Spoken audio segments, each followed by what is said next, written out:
Hola, hola, les saluda nuevamente su servidor Steven Morales Sarmiento, miembro de la Iglesia de Cristo.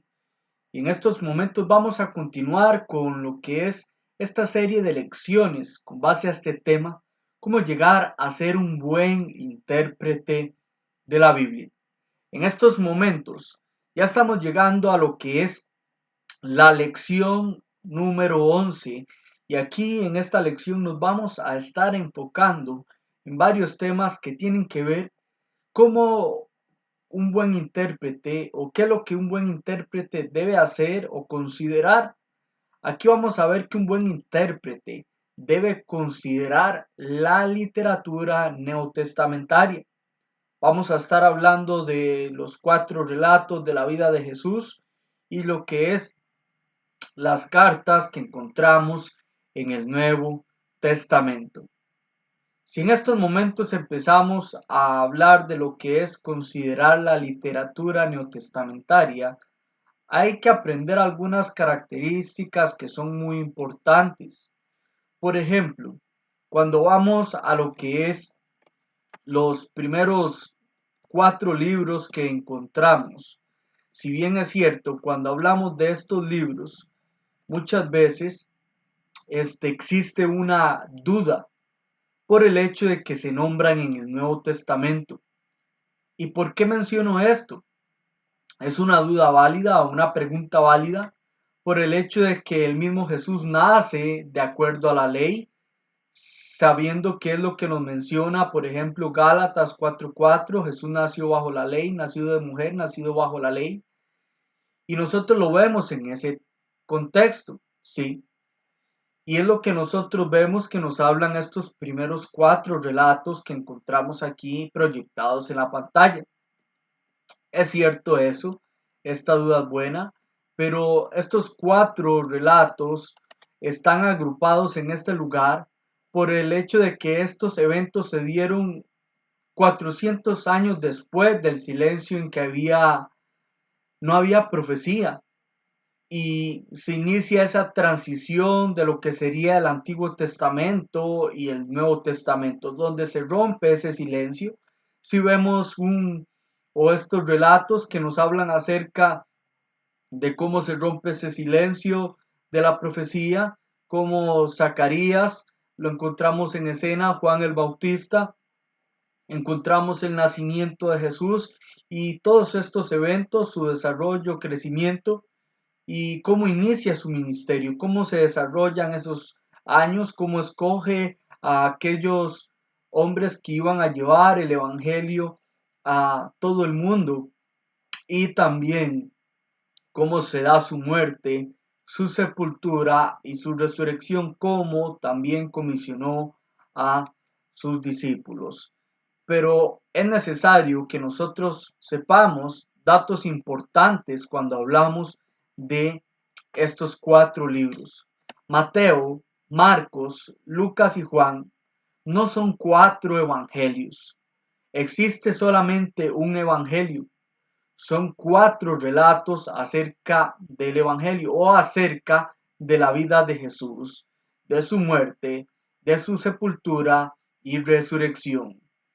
Cada uno de los escritores nos dan una información y claro está que toda esta información es inspirada por el Espíritu Santo, pero cada uno tiene su enfoque totalmente, cada uno realmente tiene un propósito con el que ha sido escrito y nosotros debemos comprenderlo y es parte de entender y considerar la literatura neotestamentaria. Así que vamos a ver que es importante que entendamos esto. Cada uno de estos escritores, vemos que son 4 o que así se nombran esto, el relato o el evangelio según Mateo o Marcos, Lucas o Juan, sí, cada uno son totalmente diferentes personas, cada uno tiene un punto de vista diferente y a un escenario o a un destinatario diferente, con un propósito diferente, pero hablan acerca de la misma persona, hablan acerca de eventos relacionados y muchas veces del mismo evento, pero se enfocan en cierta área. Así que esto es algo que debemos mencionar aquí un poco. Ahora, los relatos de la vida de Jesús son escritos por personas cercanas a él. En el caso de Lucas sí es un poco diferente, puesto que era gentil. Sin embargo, fue un escritor e investigador que buscó muchos detalles y que ahorita vamos a estar enfocándonos en el trabajo que él hizo. Pero aquí lo que se consiguió y es información veraz, es información clara y precisa acerca de la vida de Jesús. Los cuatro relatos son totalmente apropiados e inclusive hay una total unidad en ellos donde se complementan todos. Sin embargo, también se debe entender que el enfoque de cada uno es diferente. No hay ninguna contradicción en ellos, todo lo contrario. Y aunque existen algunos escépticos que intentan pues hacer daño al contenido, pues todo lo que tenemos nosotros hoy es completamente dado por Dios y es porque Él lo ha permitido y nosotros podemos reconocer, y escúchese bien, reconocer que realmente es así. Pero ¿cuáles son los detalles de esto? ¿Cuáles son los detalles primeramente de estos cuatro libros que podemos estar hablando? Hablemos primero de Mateo. Si hablamos de este libro Mateo, un libro muy hermoso, puesto que nos habla de Jesús, este primer relato que tenemos, realmente lo tenemos en este orden como el primero, pero quizás no en orden cronológico, pero es el primero que tenemos ahorita en la lista. Presenta a Jesús como el Mesías, el ungido de Dios, y él escribe hacia los judíos.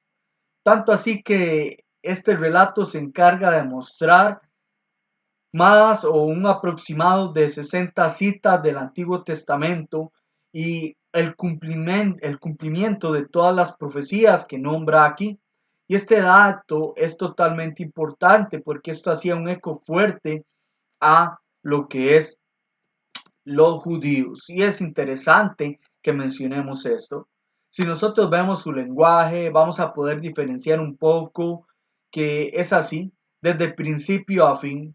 Nos presenta una genealogía, podemos ver que aquí Jesús es el heredero según la promesa, que esto les da a entender a estos judíos un dato muy fuerte. Jesús cumplió las profecías como Dios iba a bendecir a las naciones por la simiente de Abraham. Sabemos esto, que él era la simiente de David, así como lo nombra el segundo libro de Samuel, capítulo 7, versículos del 1 al 7.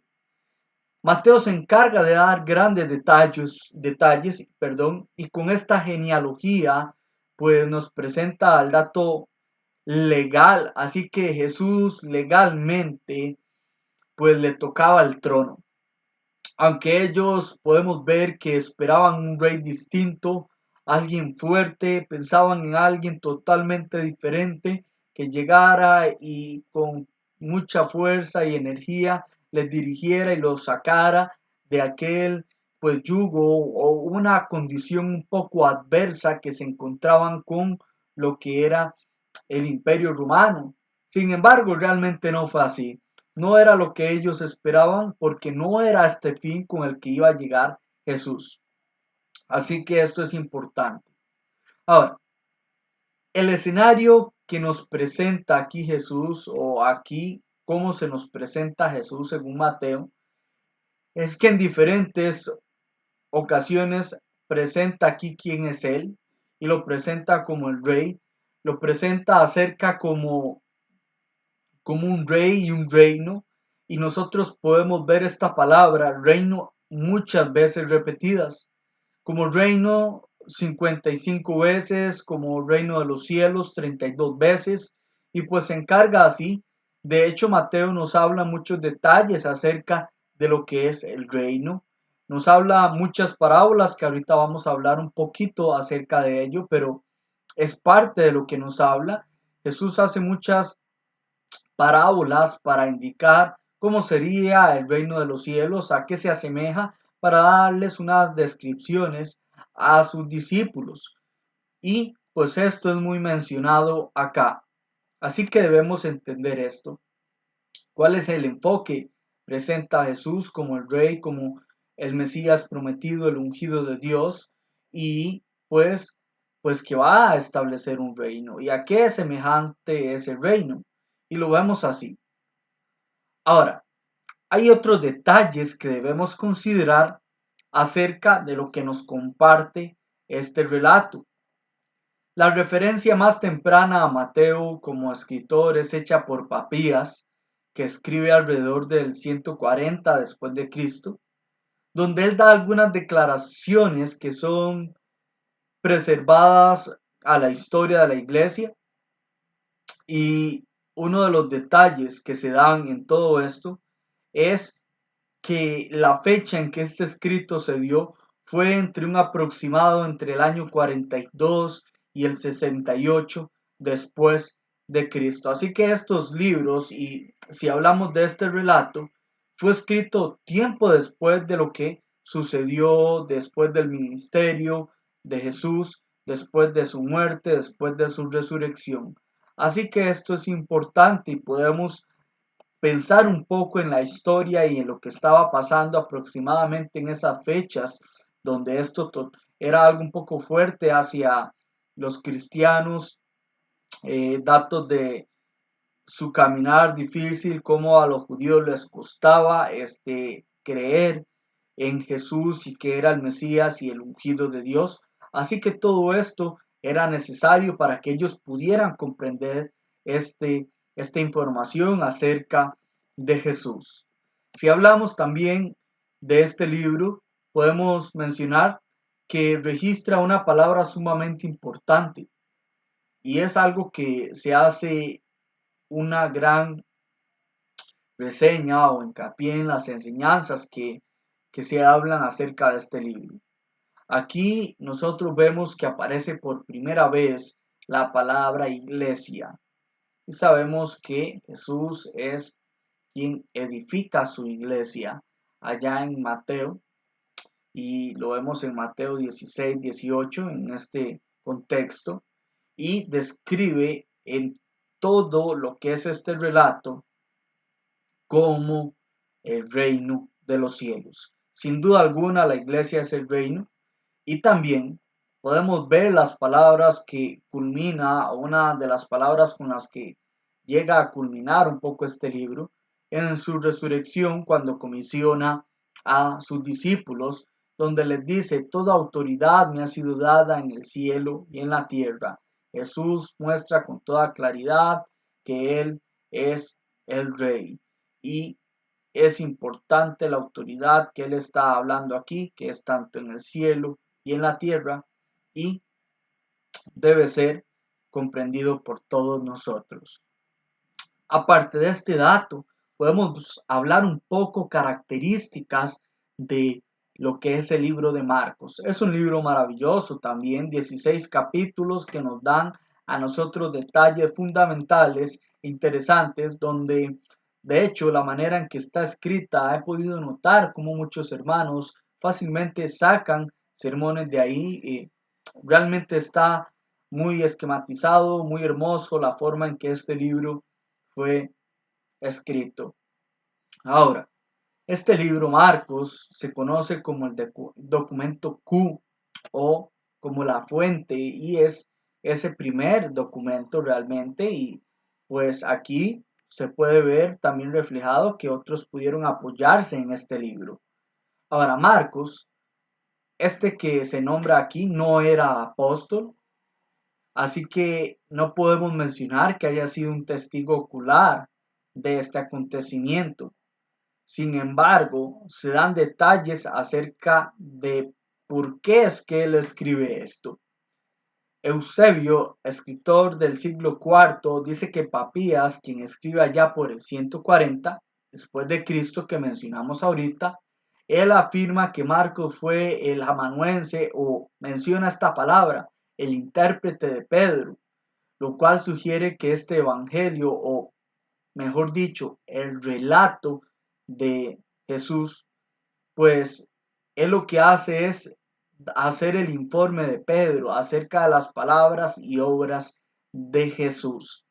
Así que es muy importante y preciso esto. Marcos se nos da la información como el amanuense, como el escritor acerca de este relato y que es el informe o el intérprete de Pedro. Así que esto es importante. Otro detalle que podemos hablar de Marcos es que algunos dicen que se escribió en el año 60 después de Cristo. Otros mencionan que fue en los últimos años o en el 68 después de Cristo. Y es por el hecho de que Marcos estaba en Roma con Pablo y Pedro en su encarcelamiento. Sabemos que esto se da por allí del 62 y 63 después de Cristo. Y pues bueno, esto concuerda un poco inclusive con lo que se ha mencionado, con lo que se ha hablado, de que Marcos escribió este registro en la ciudad, probablemente entre estos años, 60 o 63 hasta el 68 después de Cristo. Ahora, este dato presenta a Jesús, escúchese bien, Marcos presenta aquí a Jesús de una manera muy maravillosa, como el servidor, como un siervo sufriente, un ejemplo de un siervo perfecto, donde se dice que los destinatarios principales eran los romanos. Debemos recordar un detalle muy importante para aquella época y que es muy evidente inclusive en la carta que el apóstol Pablo escribe a los romanos, es que una de las características que este lugar contaba es que habían muchos esclavos, había muchos siervos. Así que esto era realmente conocido y al mencionar estas palabras probablemente hacía un eco impresionante en aquellas personas. Así que el escritor se encarga de mostrar a Jesús así como un siervo, el siervo sufriente, y su contenido es muy importante.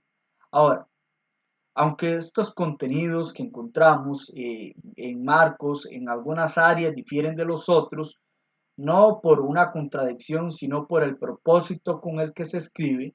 Sabemos que Marcos no da mucha información en cuanto a genealogía, no da mucho dato en cuanto a profecía como lo hace Mateo, por ejemplo, pero tiene muchos puntos importantes. Nos relatan 19 eventos milagrosos donde muestran el poder de Jesús como el Hijo del Hombre y esto nos deja claro que aunque muestra esta parte de la vida de Jesús, pues no deja a un lado mostrar su divinidad y deja por escrito también por evidencia su muerte, sepultura y resurrección, inclusive la comisión a sus discípulos. Aparte de este dato, que es maravilloso, podemos ver un poco acerca de lo que escribe Lucas. Lucas también da un detalle muy importante y extraordinario para nosotros hoy. Lucas, si bien es cierto, podemos hablar bastante de él. Lucas, este libro o este relato de la vida de Jesús según Lucas, es el libro más extenso en todo el Nuevo Testamento. Aunque tiene solamente 24 capítulos, tiene más versículos que los demás. Es importante esto. Y ahora, hay un detalle que también es interesante y es necesario mencionar y tiene que ver con lo que Lucas hace. Si bien es cierto, cuando nosotros hablamos de Lucas, a él le tocó hacer una investigación amplia para tener toda esta información. Ahora, es un dato, todo lo que tenemos es inspirado por el Espíritu Santo, sin duda alguna, pero este relato, según Lucas, pues es grande. Ahora, esta información en el mismo libro no nos menciona el autor como se mencionan en las cartas, que se habla de quién lo escribe. Pero es importante esto. inclusive en el mismo documento original que se conoce como autógrafos, no lo tenía. Esto se fue dando después por la tradición ocular y esto se dio bajo la observación y el reconocimiento de un estudio apropiado. Ahora, ¿por qué es que se llega a esta conclusión? Vamos a ver un poco de evidencia interna. Si nosotros vemos, aquí hay muchos detalles importantes. Si nosotros vamos a este libro y podemos ver algunos versículos de ellos, probablemente no muchos, pero si nosotros leemos los primeros versículos, dice, pues que ya muchos han tratado de poner en orden la historia de las cosas que entre nosotros han sido ciertísimas, tal como nos lo enseñaron los que desde el principio lo vieron con sus ojos y fueron ministros de la palabra. Me ha parecido también a mí, después de haber investigado con diligencia todas las cosas desde su origen, escribírtelas por orden, oh excelentísimo Teófilo, para que conozcamos bien la verdad de las cosas en las cuales han sido instruidas. Realmente, más bien, en este dato sí se nos comparte el nombre. Lo que quería decir es que en algunos, más bien, no se comparten el nombre. A Lucas le tocó hacer esto y aquí, pues, se nos da esta información, pero ¿por qué es a Teófilo? En el contenido, cuando lo leemos, sí encontramos el nombre, cuando leemos en las versiones que tenemos, pero ¿por qué se llega a esta información? La traducción que tenemos nos da el nombre, que es importante. De la misma manera, lo encontramos en Hechos 1.1. Lo que encontramos es que los dos libros es escrito por Lucas, que es conocido como el médico amado. También tenemos que ver la primera persona o en sus escritos como él lo da, la primera persona del plural, pero esto ya sería enfocarnos en lo que es el libro de Hechos, pero que nos deja claro que él es escritor de este relato de la misma manera que el libro de los Hechos, porque en sus primeras palabras o en su introducción nos muestran detalles que son compartidos tanto acá como en el libro de Hechos. Y también tenemos evidencia externa. Sin embargo, no vamos a entrar en ese detalle, pero es necesario que lo tomemos en cuenta. Pero ¿qué nos podemos enfocar? Lucas, quien es de nacionalidad, pues no judía. De acuerdo a Colosenses 4, del 11 al 14, Pablo hace una lista de diferentes personas y él dice aquí que Lucas, este que es conocido como el médico amado, que no era judío, era gentil, probablemente era un griego, no tenemos la certeza que si era griego, pero algo sumamente importante es porque el mismo texto hace una distinción entre los judíos y los demás.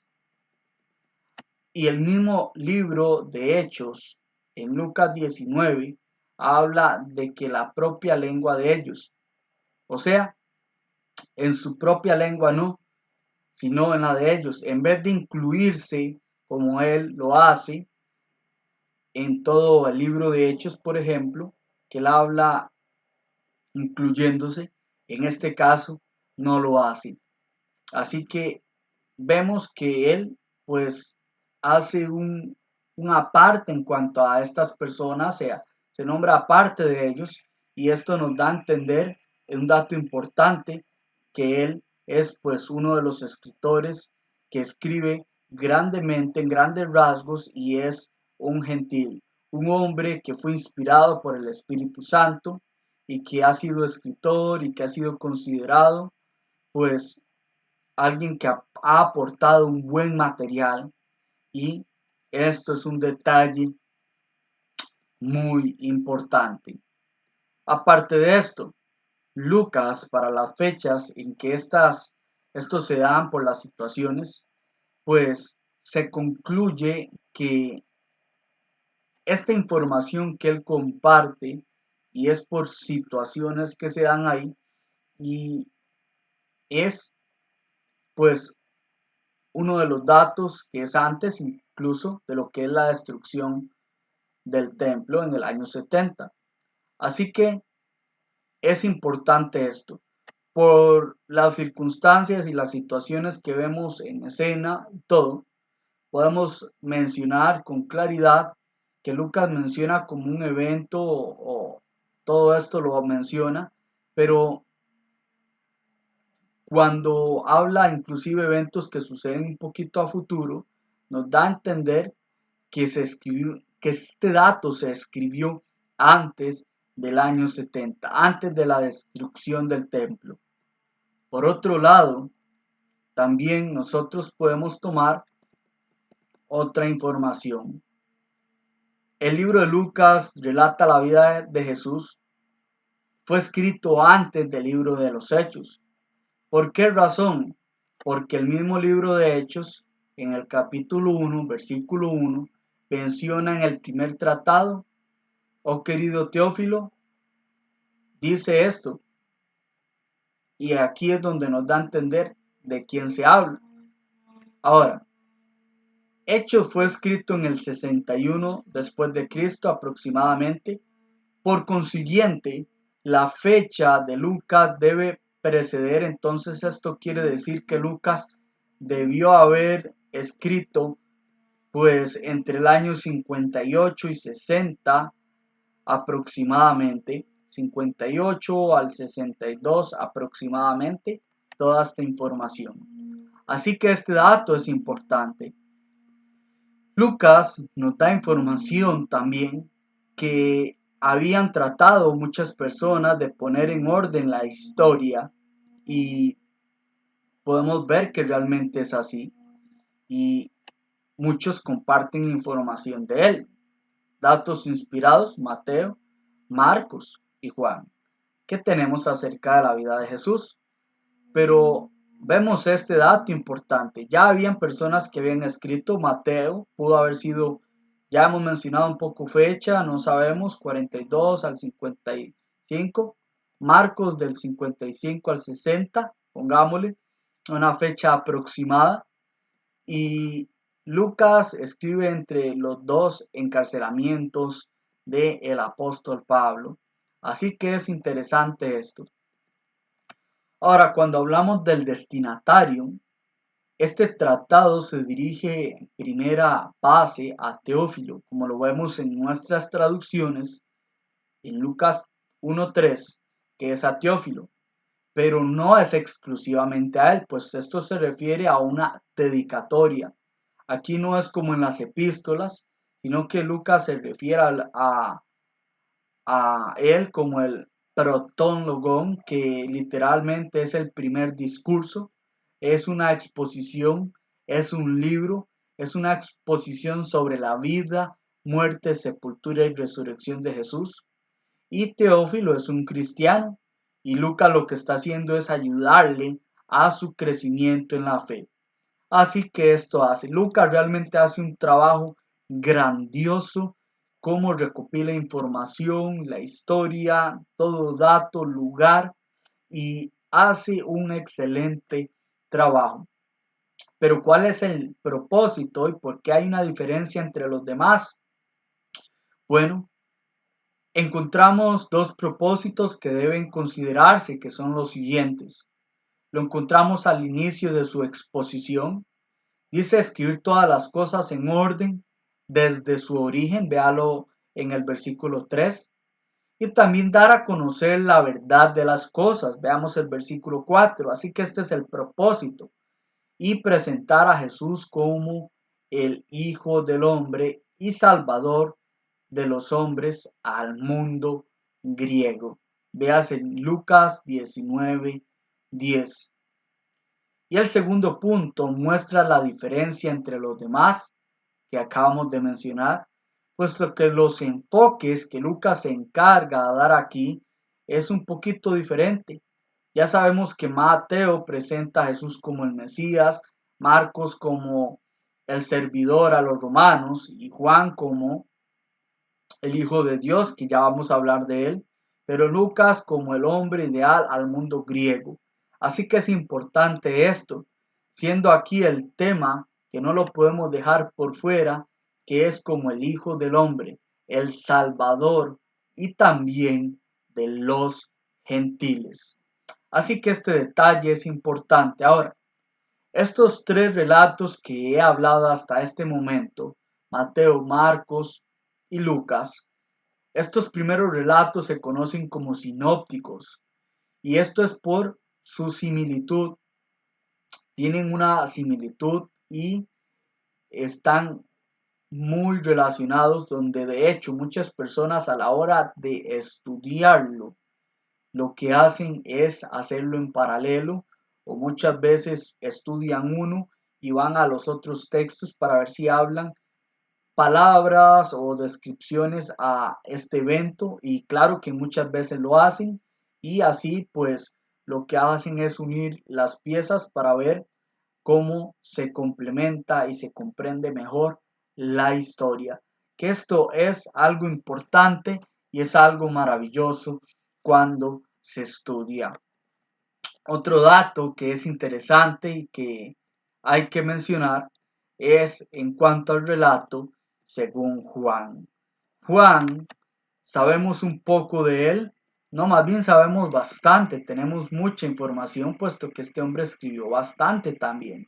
Pero Juan es el apóstol y sabemos que es el más joven de todos, era el más chineado y por fecha de redacción en que esto se da, ya era una persona de edad.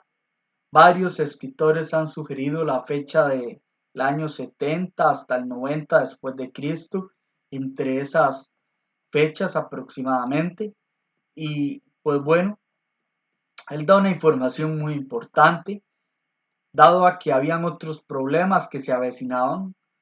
Juan, de acuerdo con Ireneo, el estudiante de Policarpo, quien fue amigo y estudiante de Juan, escribió su registro acerca de este dato o da la información de que Juan escribió su registro o este dato acerca de la vida de Jesús desde Éfeso, 70 años después de la ascensión. Así que son datos de personas que estuvieron cercanas a esta fecha o a este acontecimiento y que pues no podemos dejar por fuera el comentario. Hay que tomarlo en cuenta y compartirlo a otros. Pero ¿cuál es el propósito de Juan al escribir esto? Juan lo que hace es mostrar que Jesús es el Hijo de Dios.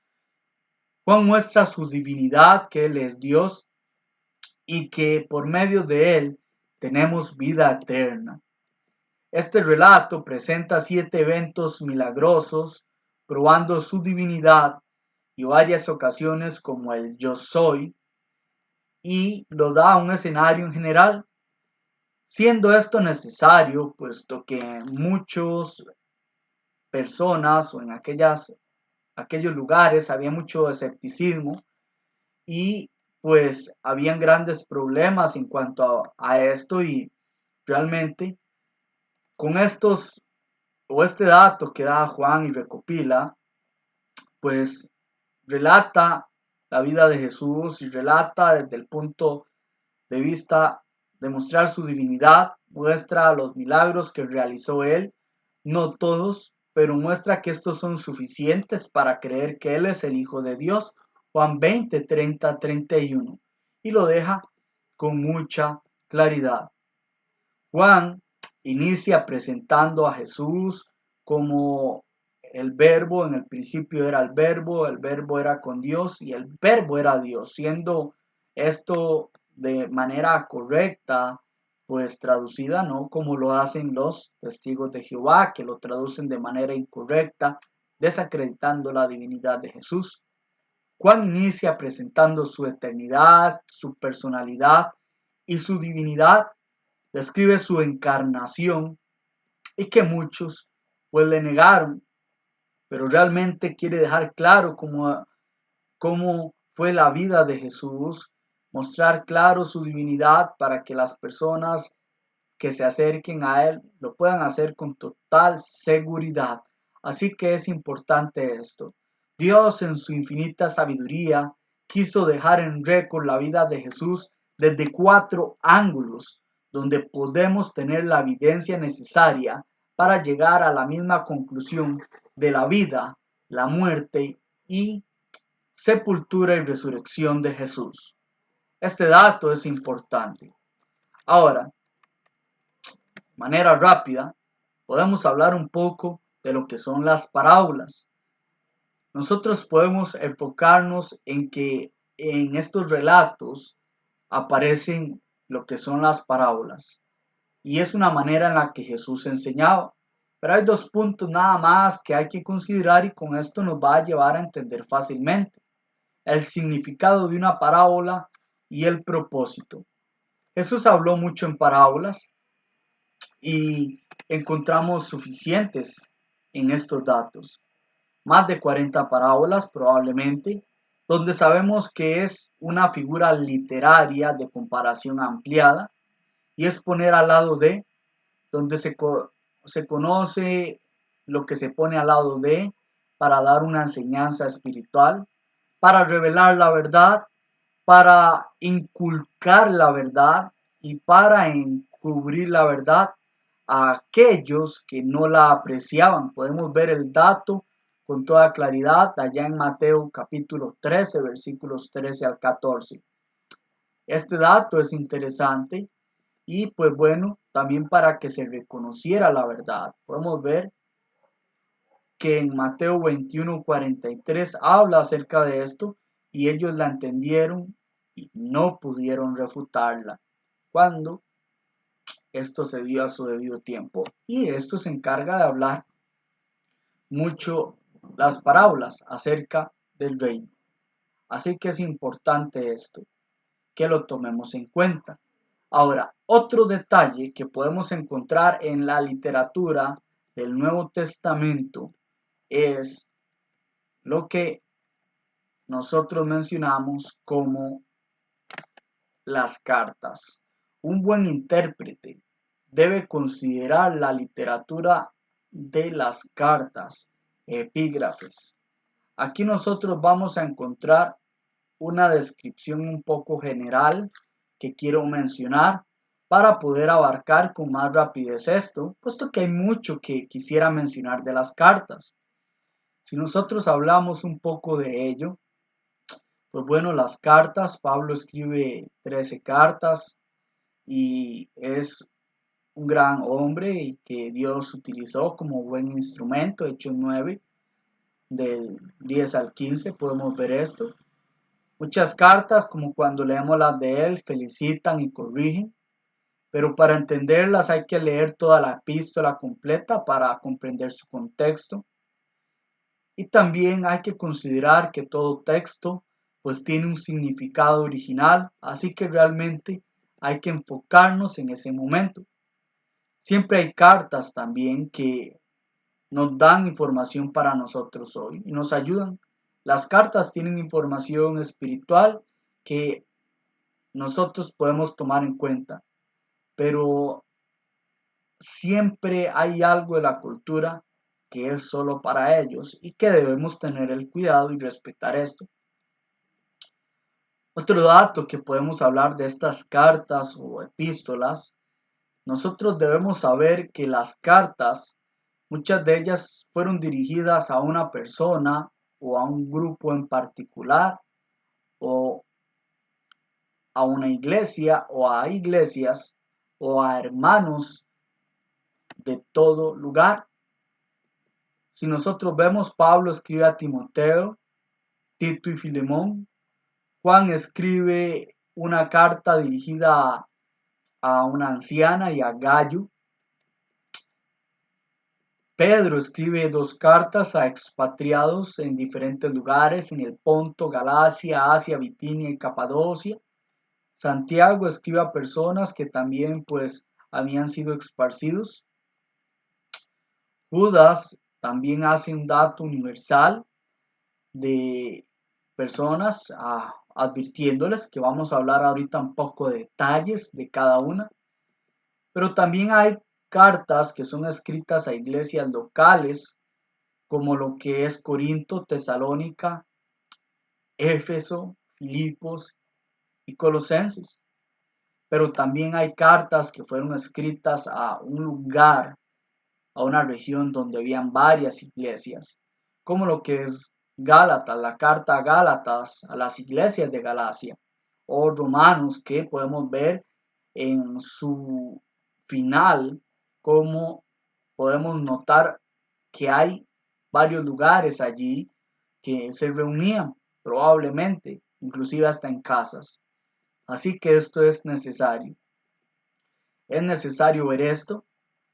Y ahorita vamos a hablar unos detalles generales que todas las cartas tienen, pero mencionemos un poquito detalles de cada carta y que esto nos va a ayudar un poco y espero que esto sirva para considerar pues la literatura de cada carta. Por ejemplo, en el orden que tenemos, si hablamos de la carta a los romanos, sabemos que fue escrita en Corinto en el tercer viaje misionero por el apóstol Pablo. Y pues bueno, en el año aproximadamente 57 y 58 después de Cristo, por el apóstol Pablo, para dejar claro que la justificación es únicamente a través de la fe obediente en Cristo y que todos iban a ser juzgados por el mismo evangelio. Es como el tema central de que se va a hablar aquí en toda esta epístola.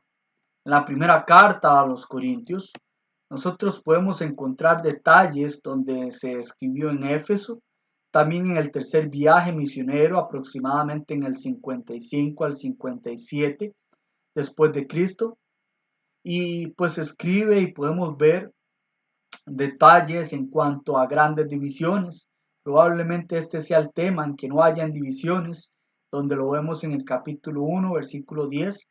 Habían divisiones, había partidismo, divisiones en cuanto a cómo realizar la cena del Señor, divisiones en cuanto a cómo se realizaba el culto de adoración, muchas áreas en que debían de trabajar y el apóstol Pablo se encarga de contestar algunas preguntas y ayudar a que estas personas resolvieran estos problemas y que actuaran como debían de ser, como cristianos y sujetos a Cristo. La segunda carta que escribe a los Corintios el apóstol Pablo, escribe meses después de esta, probablemente se menciona que hubo una tercera carta, no lo sabemos con toda claridad, pero sí se ha mencionado esto. Pero las que tenemos hoy en nuestra Biblia es la que vamos a estar mencionando. Esta segunda carta es escrita meses después en Macedonia, aproximadamente en el año 56 y 57 después de Cristo, por Pablo. Pero aquí el apóstol Pablo se enfoca en un punto diferente que la primera. Se enfoca en defender su apostolado en diferentes aspectos, dado que esto era una problemática y pues él debía dejar claro quién era él y hacerle saber a estos hermanos y también buscar restaurar la comunión y que es mostrado en grandes rasgos en esta carta y aquella persona que había sido expulsada en la primera carta que nosotros tenemos hoy. Otro dato que podemos tomar en cuenta es en otra carta, así como tenemos el orden, lo vamos a mencionar, Gálatas. Gálatas se escribe en el primer viaje misionero, ya estas antes que estas tres que hemos mencionado, en el 47, 49 después de Cristo, aproximadamente, donde el apóstol Pablo escribe a estas iglesias, puesto que quiere dejar claro que solo hay un evangelio puro y que justifica, que no debe ser mezclado. Deja claro él esto, puesto que habían varios falsos maestros judaizantes que se estaban introduciendo para, pues, llevar a muchos al error, como meter pedacitos de la ley, como lo vemos de hecho en Hechos 15:1, donde algo que los judíos estaban diciendo era que debían de circuncidarse para ser salvos, y esto no era así. Pablo les quiere dejar claro con varios argumentos cómo el hombre es justificado únicamente por la fe obediente en Cristo y cómo es que esto sucede, que lo deja con toda claridad en esta maravillosa carta, así como lo son todas las demás. Si nos trasladamos a la carta en Efesios, Efesios es una carta maravillosa y es una de las 4 cartas o epístolas que fueron escritas mientras que el apóstol Pablo se encontraba en la prisión, como Colosenses, Filemón y Filipenses. Se escriben allí en este lugar cuando el apóstol Pablo estaba por 2 años en Roma. Aproximadamente fueron escritas entonces en el año 62 y 63 después de Cristo. Y es un dato interesante puesto que Lucas nos muestra en Hechos 28, en los versículos 16 y 30 en adelante, información acerca de ello. Y otro dato que nosotros podemos tomar en cuenta es que esta carta a los Efesios, pues se ha dicho que es la corona de los escritos de Pablo. Realmente es una carta pura y maravillosa.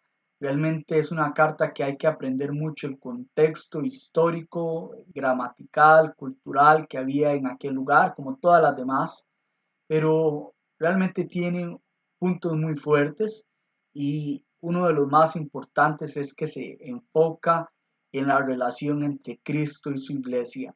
Y aquí se enfoca más en hablar de la iglesia, de sus bendiciones espirituales, que es un solo cuerpo y es solo uno, judíos y gentiles, y que así pues muestra la naturaleza de la iglesia como tal en diferentes aspectos, que realmente es bueno leerla, y no solo leerla, sino estudiarla a fondo.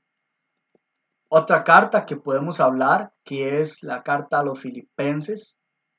Esta carta es escrita en Roma, también recordemos desde la prisión en el año 62 y 63 después de Cristo. Todas fueron después de Cristo. Pero aquí esta carta, el apóstol Pablo tiene una diferencia entre todas las demás. Aquí el apóstol Pablo se encarga en elogiar a Filipos. Esta iglesia, siendo la primera en Europa, nos presenta el gozo del cristiano en diferentes circunstancias. El apóstol Pablo habla de gozo, 16 veces aparece esta palabra y escribe desde la prisión a estos hermanos y nos muestran varios aspectos ejemplares y detalles únicos para nosotros estudiar. Cada capítulo tiene una enseñanza hermosa, una enseñanza maravillosa que nosotros podemos hablar.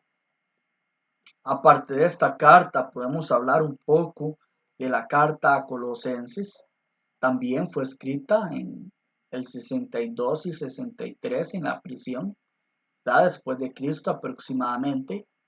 Y esta carta presenta la preeminencia de Cristo en muchos aspectos, pues habían falsos maestros donde persuadían a los hermanos a adorar a los ángeles, a abstenerse de carne, a los ritos judíos. Ponían prohibiciones de no comer, no tocar, no esto y lo otro, que ellos no debían de poner. Y había una gran influencia donde todo esto se daba y tenía que ver con el gnosticismo, el docetismo, el ascetismo, inclusive el judaísmo, problemas que se estaban dando en aquella época. Por lo tanto, Pablo aquí se muestra en mostrar la preeminencia de Cristo en diferentes aspectos, muestra su superioridad, muestra su divinidad, muestra mucho y es bastante hermosa esta carta. Podemos hablar de otras, como lo que es Primera de Tesalonicenses, escrita en el segundo viaje del apóstol Pablo, viaje misionero que realiza y que es en el año 51 y 52 después de Cristo. donde aquí el apóstol Pablo se enfoca en la buena actitud como cristianos, cómo recibieron la palabra, y el punto central es en la esperanza del cristiano y la segunda venida del Señor. Realmente es una carta también maravillosa. Sin embargo, también se encarga de dar otra segunda carta donde se escribe un poco tiempo después, y lo que busca es enfatizar la esperanza del cristiano y la venida de Cristo. Las razones son porque habían hombres que estaban engañando a los hermanos acerca de la venida de Cristo.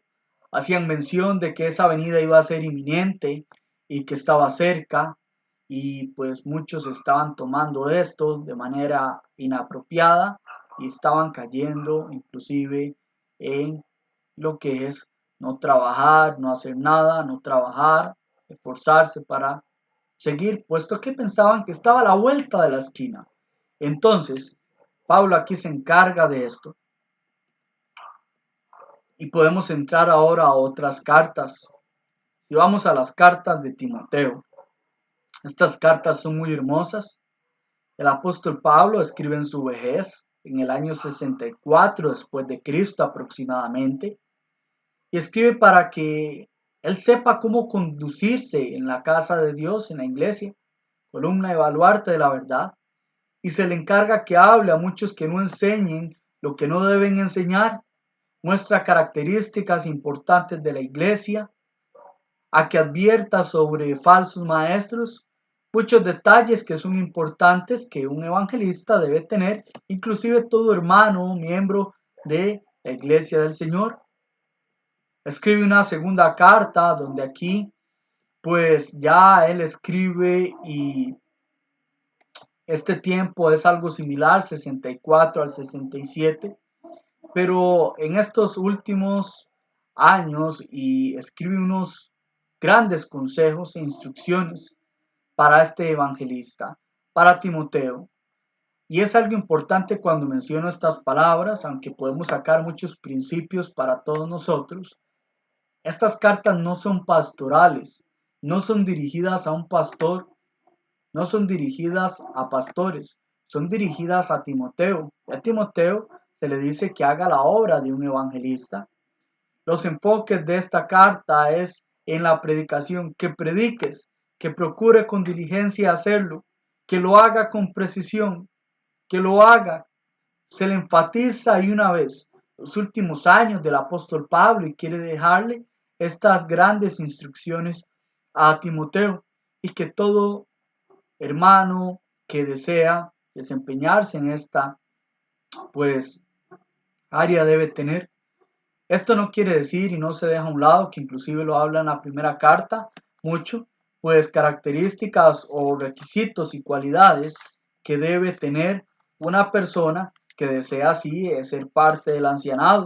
Pero esto se le escribe a Timoteo para que él sepa lo que se debe hacer en cuanto a estos aspectos. Así que es importante mencionar esto. Después vemos la carta a Tito. Tito escribe el apóstol Pablo entre el año 65 y 66 en Macedonia aproximadamente, o probablemente poco después de la primera carta a Timoteo, con el propósito de que en este lugar, en Creta, lugar difícil, pues corrigiera las deficiencias que habían allí, y que trabajara fuerte para establecer ancianos en cada ciudad. La carta se enfoca en ello y qué es lo que se debe tener.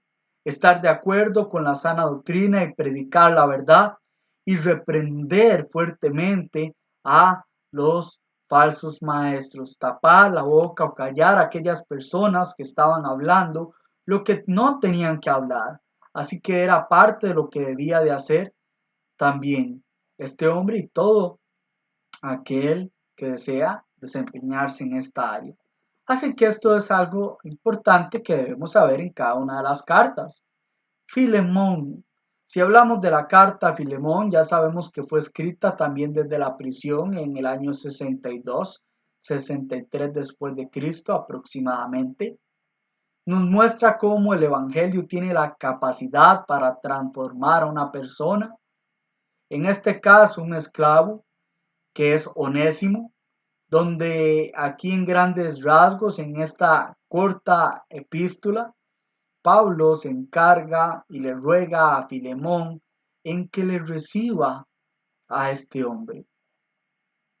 Otro dato que debemos saber es que es una carta literal, o sea, Onésimo era un esclavo y era algo que se daba en aquel contexto, en aquella historia grandemente. Aquellos esclavos o siervos, hombres que tomaban o pagaban para tener a alguien como esclavo, inclusive muchas veces habían alguien que tenía una deuda y entonces se ponía a el servicio de otro. Así que esto es parte que nosotros podemos tomar en cuenta. Sin entrar en los detalles del libro de los Hebreos, que ya aquí vemos que las palabras que menciono son un poco diferentes. Hebreos no tiene un escritor claro, puesto que queda en anonimato, puesto que también el texto nosotros podemos encontrar que se encarga de mostrar la superioridad de Jesús en todo el sentido de la palabra. Le escribe a cristianos de origen hebreo y quiere dejarles esto claro para que ellos no volvieran al judaísmo, sino que perseveraran en la fe y se mantuvieran constantes trabajando, entendiendo varios aspectos por qué debían mantenerse como cristianos. Es necesario también recalcar que dado a que habían algunas tendencias de muchos cristianos en volver al judaísmo, pues esto tuvo que ser escrito antes del año 70. Sabemos que en el año 70 después de Cristo se dio la destrucción de Jerusalén por el general Tito. Entonces es necesario que nosotros tomemos en cuenta esta información. Podemos hablar un poco Santiago rápidamente. Sabemos que fue el primer escritor en el año 45 aproximadamente, medio hermano de Jesús, donde aquí se encarga de hablarle a muchos hermanos cómo ser prácticos, cómo vivir un cristianismo práctico. Así que aquí vamos a encontrar consejos e instrucciones dadas por Dios, siendo Él inspirado para vivir un cristianismo sabio, práctico. Pedro, por otro lado, escribe en el año 64 después de Cristo la primera carta, puesto que los cristianos estaban pasando muchas persecuciones y escribe acerca del sufrimiento. Escribe también dando como ejemplo a Jesús y que podemos seguir sus pisadas. Él deja claros allá en el capítulo 4, versículo 16, que si alguno sufre como cristiano, que no se avergüence, sino que como tal glorifique a Dios. No es por nada malo, sino por seguir a Cristo. Y esto era algo que estaban pasando en grandes rasgos los cristianos en aquella época. Pedro escribe una segunda carta tiempo después para los mismos hermanos, de acuerdo a la información que tenemos en el capítulo 2 y capítulo 3, en los primeros versículos, que nos dejan claro que es así. Y es por el hecho que estaban siendo atacados por falsas enseñanzas en cuanto a la venida de Cristo, por hombres burladores que estaban pues asediando a los hermanos. Una carta que inclusive es paralela a la de Judas, que también intenta hacer lo mismo y mencionaremos algunos detalles ahorita. Juan escribe 3 cartas, podemos hablar un poco de ellas, las 3 en el año 90 después de Cristo en Éfeso. La primera nos habla acerca de la vida eterna en Cristo y la comunión, se enfoca en el amor y andar en la verdad, y que no pequen, cuidándose de las enseñanzas gnósticas que se estaban dando, y ahí también presenta grandes rasgos en cuanto a Jesús, un hombre que podía hablar con propiedad y que les habla con claridad acerca de Jesús. Información que ellos también tenían, puesto que ellos pues tenían el conocimiento de la verdad. En la segunda carta que él escribe, Él lo hace a una señora amada, refiriéndose a una persona.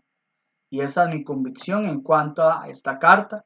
Es una carta personal que escribe refiriéndose a andar en la verdad, y es una carta que su destinatario, como lo mencioné, es una persona, no es en sentido figurado, sino que es en sentido literal. En la segunda carta, o en la tercera, perdón, escribe del mismo lugar en Éfeso y escribe a Gallo, también una persona, a un hermano ejemplar, al igual que Demetrio, pero no como Diótrefes, una mala conducta y un mal ejemplo de él. Juan alaba la manera de actuar de Gallo y hace una gran recomendación en cuanto a Demetrio, pero condena y tiene el deseo de llegar a este lugar, puesto que Diótrefes se oponía a muchas cosas y buscaba el primer lugar, era un hombre muy ególatra y que no estaba actuando como realmente lo debía de ser un cristiano. Por último, Judas, quien escribe y que es el medio hermano de Santiago y Jesús, este hombre pues escribe aproximadamente en el año 60-68 después de Cristo para advertir en un sentido de urgencia, contender ardientemente por la fe, y da grandes características, cómo se conducían, cuáles eran los resultados de aquellos falsos maestros y por qué debían de hacerlo en contender por la fe que era en común en la hermandad, al igual que nosotros debemos hacerlo hoy. Ahora, hay características únicas que todas estas cartas tienen. Cuando hablamos de estas características, es que tienen el nombre del escritor. Vemos que escribe Pablo, escribe Pedro, escribe Juan, escribe Santiago o Judas. Todas tienen esto en una carta, así que hay que saber diferenciar cuando es una carta, una epístola, y también a quien escribe.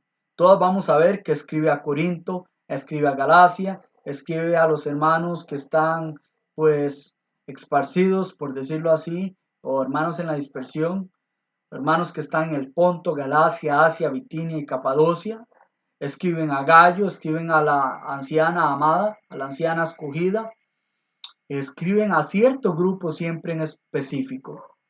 Es importante esto.